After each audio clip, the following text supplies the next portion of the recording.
Are you in the process of training your dog and you're wondering how to effectively reward them? Then this video is for you.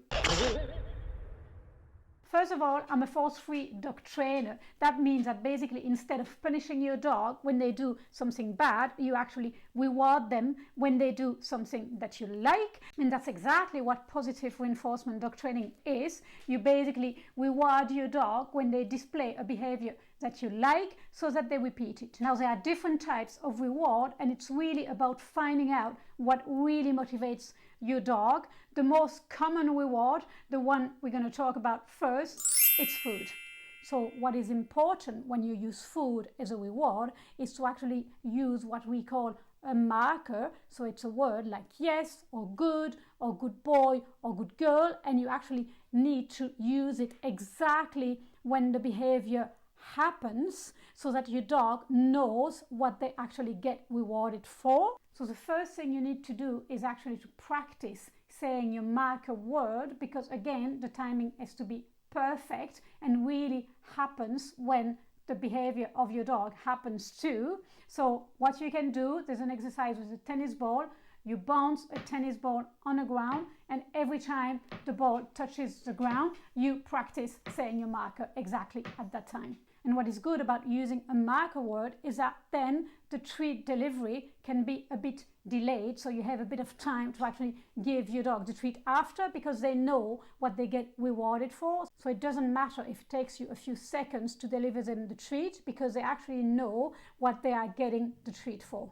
And the best is actually to use a treat bag so you can hide the treats, because if you show the treat to your dog and actually ask them then to perform a behavior, it's not training, it's a bribe.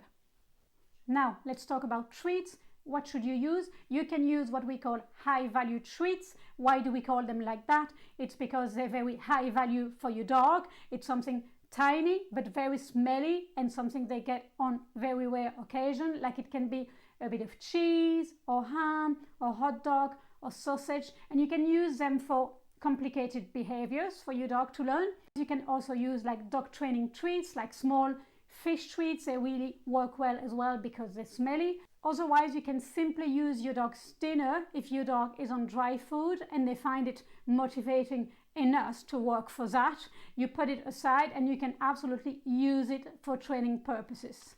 Now, the second type of reward that you can use, and it's probably the most simple one, it's verbal praise or just affection, like I'm actually doing right now with Finn and Charlie. But very important, only if your dog likes affection, because there are dogs that do not really like to be touched whenever you choose. So it's very important that it actually is something that motivates them. Now, the great thing about verbal praise is that it can be done anywhere. The timing is always perfect because it comes absolutely naturally, and you don't need anything else like food or toys. No, just your lovely voice. Yes, good boy, good girl, very happy voice. It's lovely, your dog is happy, you're happy, and it's just absolutely easy and great. And finally, the third reward that you can use, toys or games. If your dog loves to play fetch, for example, you can simply ask them to sit or lie down. Before throwing the ball, they sit or lie down and you throw the ball, and it's a reward. Games are also a great way to get your dog to come back to you for recall training, and I made a playlist about recall games you can play with your dog. You can check it now. I hope you enjoyed the content of this video, but if you need more help, I also offer 15-minute free consultations. You can book yours now. The link is at the top of the screen right now. I hope to talk to you soon so I can really help you. Bye.